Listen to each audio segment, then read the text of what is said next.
안녕하세요. 주식 정리해드리는 주정남입니다. 오늘도 시장 정리 한번 쑥 해보고 그리고 나서 개별 종목 어떤 거 볼지 보도록 할게요. 일단 오늘 가장 컸던 이슈는 파월 의장이 재지명되었다라는 소식입니다. 지금 대왕 비둘기로 꼽히는 파월 의장이 바이든 대통령에 의해서 재지명된다라는 소식을 들려오면서 시장 같은 경우에는 혹시나 브레이너드가 이 의장으로 되면서 기존의 정책의 기조가 바뀌는 것이 아닌가라는 불안감이 있었는데요.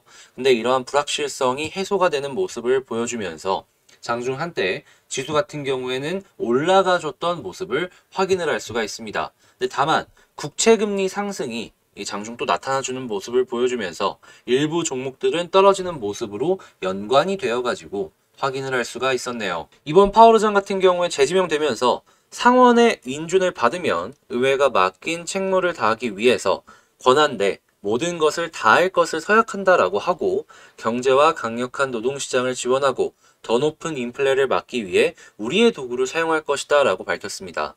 기존에 이제 비둘기파적인 모습을 많이 보여주긴 했지만 이 노동시장과 인플레를 막기 위해서는 이 파월 의장의 의지를 확인을 한 것이 아닐까 싶은데 그래도 이제 워낙 비둘기적인 모습을 많이 보여줬기 때문에 이제 금리 인상은 정말 미루고 미뤄가지고 나중으로 연결을 하지 않을까 싶습니다. 그리고 이제 바이든 대통령이 현 파월의 통화 정책을 지지한다라고 이제 보여진다라고도 해석해 볼 수 있어가지고 현 파월의 정책적인 기조와도 연결해가지고 생각을 해볼 수가 있을 것 같습니다. 자, 그리고 이번에 전미부동산협회에서 발표한 10월 기존 주택 판매 지수 같은 경우에는 전월 대비 0.8% 상승하면서 예상치를 상회하는 모습을 보여줬고요. 국제유가 같은 경우에는 오펙 플러스의 원유 증산 재고 일정 속에 76.75달러, WTI 기준으로 76.75달러를 기록을 하면서 1.07% 상승 마감하는 모습을 보여줬습니다. 미국 채권금리 같은 경우에 10년물 기준으로 1.6296%로 0.0808 정도를 상승을 하는 모습을 보여줬는데 아시겠지만 채권금리 올라가게 되면은 은행 쪽이 같이 엮여가지고 움직이는 모습 보여주잖아요. 은행 쪽 주목해 보시면 좋을 것 같고 달러 인덱스가 급등을 하는 모습을 보여주면서 지금 원달러 역시도 일부 상승을 하는 모습을 확인을 할 수가 있습니다. 원달러가 상승하면 당연히 외국인 매도도 어느 정도 조심을 해서 봐야 될 필요가 있기 때문에 만약에 원달러가 계속해서 올라가주는 모습을 보여주게 된다면 외국인 수급이 어떤 식으로 연결이 될지 지켜보시면 좋을 것 같고요. 그리고 금 가격은 달러가 올라가면서 하락하는 모습이 나왔다는 걸 확인을 할 수가 있습니다. 지금은 이 돈들이 금이나 여러 부분에서 달러 쪽으로 이동을 한다라는 걸 알 수가 있는데요. 결국에 이것도 다시 회전을 할 겁니다. 그게 어디로 갈지는 향후 이제 지수를 보면서 증시를 보면서 하나씩 체크를 해봐야 될 것 같네요. 자, 그리고 위안화 가치 같은 경우에는 현재 6년 만에 최고치를 찍었다라고 합니다. 위안화 같은 경우에는 중국 입장에서는 올라가면 안 좋아요. 수출 주도의 국가이기 때문에 수출 경쟁력을 위해서라도 위안화 가치가 어느 정도 안정이 되는 걸 원할 텐데 지금 투기성 자본들이 이 위안화 가치를 흔들고 있는 것으로 판단을 한지 정부에서 그 부분들을 좀 막아라, 제한을 해라라는 지침이 내려왔다라고 뉴스가 나왔습니다. 그리고 물류대란 피크아웃에 대한 얘기가 나오고 있어요. 이 해상 운임이 지속적으로 미국 한정해서 떨어지고 있는 모습이 보여지고 있다라고 하는데 해운 업종 같은 경우에 특히나 이 미국 쪽에 노선을 갖고 있는 기업들 같은 경우에는 실적이 떨어질 수밖에 없는 그런 상황이다라고 볼 수 있겠죠. 하지만 그 이외의 몇몇 지역들, 몇몇 스팟들 같은 경우에는 지금 수준, 높은 수준을 유지할 가능성도 있으니까 이거는 기업별로, 노선별로 좀 다르게 해석을 해보는 이 필요성이 필요하다. 이렇게 말씀을 드리고요. 중국 같은 경우에는 적극적인 석탄 지원 속에서 이 발전이 점차 정상화로 연결이 되고 있다라고 나오고 있습니다. 그렇다라는 얘기는 중국에서 수출하고 있는 소재의 가격 안정으로 연결을 해볼 수가 있다는 것이겠죠. 자, 그리고 이런 얘기가 나왔어요. 반도체 피크아웃 우려를 심화시킨 모건 스탠리에서 반도체 시장이 생각보다 춥지 않다라는 리포트가 나왔습니다. 그렇다라는 얘기는 뭐냐 하면 반도체 시장이 우리가 예상했던 것보다 더 괜찮게 흘러가고 있다라는 얘기인데 그래서 삼성이랑 하이닉스가 올라가고 있다 해석해 볼 수 있겠죠. 그리고 오히려 지금 반도체 쪽으로 파운드리 시장이 점점 이제 과열되고 있는 모습도 보여주고 있어가지고 연결이 되어 있는 부속품들이나 소재 관련주들은 매출이 오히려 올라갈 가능성이 높다라는 얘기들도 나오고 있거든요. 그러면 관련주들 지금부터 다시금 사이클이 돌아갔고 올라가는 것도 생각을 해볼 수가 있겠죠. 자, 이런 것도 한번 체크를 해보시고, 다만 이제 이 완성 OLED 관련해서는 조심을 해보는 게 좋겠는 게, 중국에서 본격적으로 OLED 수출이 시작이 된다라고 합니다. 퀄리티의 차이는 있겠지만 애플에 특히나 중국의 특정 회사가 OLED 패널을 납품을 한다는 이 소식도 들려왔었잖아요. 결코 무시를 할 수 있는 상황은 아니니까, 저런 상황이 진행이 되면은 한국 쪽의 몇몇 업체들, 특히나 LG 디스플레이 같은 경우에는 큰 타격으로까지 연결이 될 수 있겠구나. 요거 생각을 하시면서 보셔야 될 것 같습니다. 치킨 게임이 다시 한번 일어날 수 있는 거니까 요거는 정말 조심을 해야 될 것 같네요. 자, 그리고 내일 FOMC 의사록이 공개가 될 예정이고요. 개인소득이랑 개인 소비 지출이 내일 발표가 될 예정이니까 이 지표들 그리고 의사록에서 어떤 내용들이 있는지 요걸 보면서 향후 전략을 대응하면 좋을 것 같습니다. 자, 이렇게 시장 정리 한번 싹 해봤는데 구독, 좋아요 한번 눌러주시고요. 그 구독 옆에 알람 있잖아요. 그 종 모양 그거 눌러주셔가지고 알람 설정까지도 해주시면 좋을 것 같습니다. 자, 그러면 개별 종목 한번 보도록 할게요. 자, 제가 이번에 가지고 온 종목은 두산중공업입니다. 일단 이 두산중공업 나온 뉴스 있어가지고 요거 간략하게 파악하고 그리고 나서 차트랑 수급 보도록 할게요. 일단 두산중공업 오늘 이런 뉴스가 나왔어요. 강세, 재무구조 개선, 친환경 사업 기대감 때문에 올라가고 있다. 뭐 물론 이것도 틀린 말은 아닌데요. 네, 이제 오늘의 메인은 요 뉴스죠.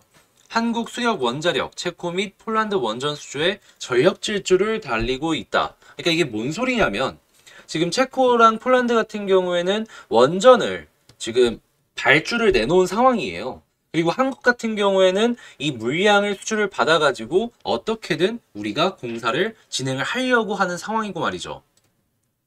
그래서 한국 정부 차원에서 지금 팀 코리아를 이뤄가지고 수주 전략 회의를 개최한다라고 하는데 이게 아마 제가 알기로는 일정상 내년 6월이었나요? 그때 진행이 된다라고 알고 있어요. 근데 단위 자체가 워낙 크다 보니까 액수가 뭐 조 단위는 훌쩍 넘잖아요.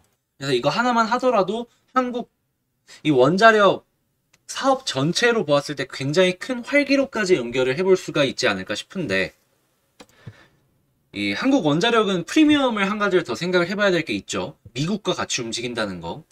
그래서 미국과의 동맹을 통해서 어디까지 진행을 수월하게 해나갈 수 있을지 이걸 이 뉴스와 연관을 해가지고 후발 뉴스들 꾸준하게 지켜보면 좋을 것 같습니다. 자, 해서 지금 나름 괜찮은 뉴스가 하나가 나왔다. 본격적으로 정부가 밀어줄 것 같다라는 느낌이 드는 가운데 솔직히 변수는 많지만 일단 그렇구나 하고 넘기도록 하고요. 수급을 한번 보도록 하겠습니다. 일단 두산중공업 같은 경우에 수급상으로 보게 된다면 제가 이때 말씀을 드렸던 것 중에 하나가 이게 둘 다 들어와서 상당히 좋다라고 했는데 어제 마감을 딱 보니까 외국인이 오히려 파는 모습을 보여줬죠. 그리고 오늘도 그동안 샀던 연기금마저도 예상치긴 하지만 매도를 보여주고 있는 걸 확인을 할 수가 있습니다. 이거 되게 안 좋아요. 잠깐 주춤할 수 있다라는 얘기고 그러면 시간이 오래 걸린다라는 거거든요. 그래서 안 좋은 거긴 한데 그래도 하루 이렇게 마이너스 나오고 연이어서 또 며칠 동안 플러스가 나올 수도 있는 거니까 오늘 하루 좀 마이너스라고 해가지고 마냥 두산중공업 포기해야 되냐? 요건 아니다. 이거 말씀 먼저 드리도록 하겠습니다.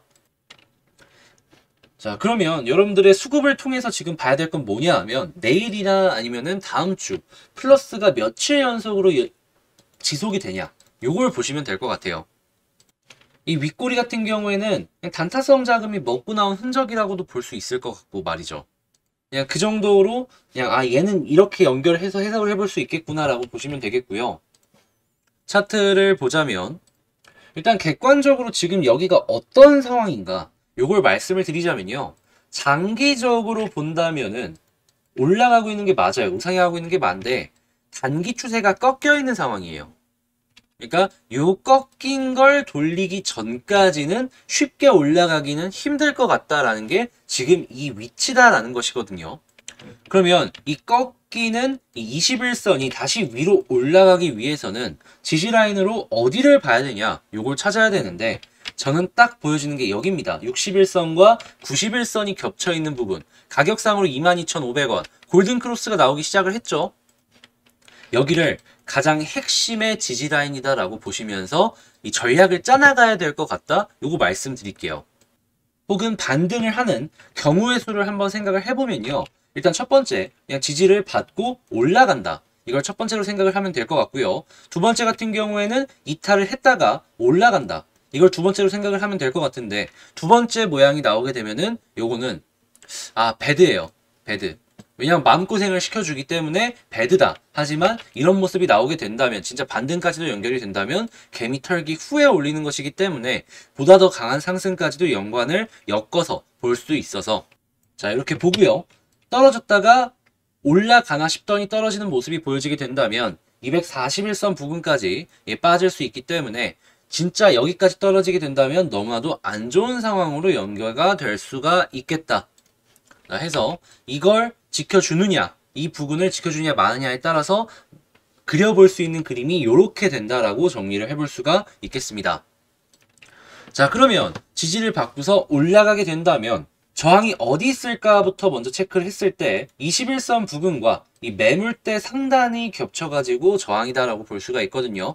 그러면 이 저항 라인을 중심으로 경우의 수가 뭐가 있을까를 생각을 해보면은 그냥 뚫어주는 게 첫 번째, 그냥 편하게 간다는 거죠. 두 번째 같은 경우에는 뚫나 싶더니 떨어지는 거.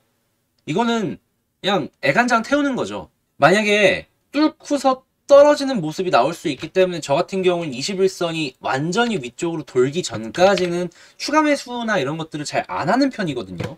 그래서 이제 바로 뚫었다라고 보는 것보다는 조금 더 턴하는 거 보면서 전략 대응하는 게 좋을 것 같다라고 말씀을 드리고요. 그리고 마지막으로는 그냥 아예 뚫지 못하는 것. 요게 되겠네요. 그래서 올라가는 경우의 수도 이렇게 세 가지가 있다. 이렇게 생각을 하면 될 것 같은데, 그 떨어지는 경우의 수와 올라가는 경우의 수를 종합적으로 보면서 그럼 지금 위치에서 우리가 펼쳐나가야 될 전략은 무엇일까? 그럼 이제 제가 기준으로 한번 펼쳐보자면, 일단 요 아랫부분 지지라인 22,500원 겹쳐있는 부분이 있잖아요. 요 아래로 떨어지는 모습을 보여주게 된다면 저라면 여기선 절반 매도할 것 같습니다. 그리고 회복을 하면은 판만큼 다시 사는 거예요. 요걸 가장 기본 베이스로 첫 번째로 두고 21선을 만약에 다시금 돌파를 하는 움직임이 보여지지 않더라도 올라가면 너무나 좋은 건데, 그게 아니더라도 이 위에 있으면은 그냥 홀딩을 하면서 지켜볼 것 같다가 이게 가장 기본 베이스로 볼 수 있을 것 같습니다. 그러면 이 아래로 떨어지는 거 아니라면 홀딩하고 있다가 시간은 21선 위로 도는 거 딱 볼 때까지 기다려야 되겠죠. 아마 주가가 이러한 상황이 되었을 때 올라갈 확률이 상당히 높아질 것이다 라고 기대가 되는데, 근데 지금 상황이 여기다 보니까 시간이 조금 더 많이 필요하겠다는 생각은 다들 드실 거예요. 그래도 두산중공업 같은 경우는 이슈가 워낙 많이 남아있는 종목이다 보니까 충분히 이런 상황까지 연결을 해볼 수 있지 않을까 싶은데, 만약의 경우에 대비해서 요 부근 떨어지는 것만큼은 조심을 하시면서 보시면 좋을 것 같다. 이렇게 정리를 해보도록 하겠습니다. 자, 이렇게 두산중공업 정리 한번 맞춰봤는데요. 도움되셨다라고 생각을 하신다면 구독, 좋아요 한 번씩 부탁드리고요. 아시다시피 제가 멤버십을 지금 운영을 하고 있어요. 관심 종목을 10가지로 압축해가지고 넣고 빼고를 하면서 제가 실시간으로 보고 있는 것들을 여러분들께 보여드리고 있는데, 그냥 한번 얘가 뭘 보고 있나 궁금하신 분들은 아래 그 가입하기 있잖아요. 구독하기 옆에. 그거 한번 고민해 보시면 될 것 같습니다. 자, 그러면 저는 다음에 더 좋은 영상으로 다시 찾아뵙도록 할게요. 주식 정리해드리는 주정남이었습니다. 감사합니다.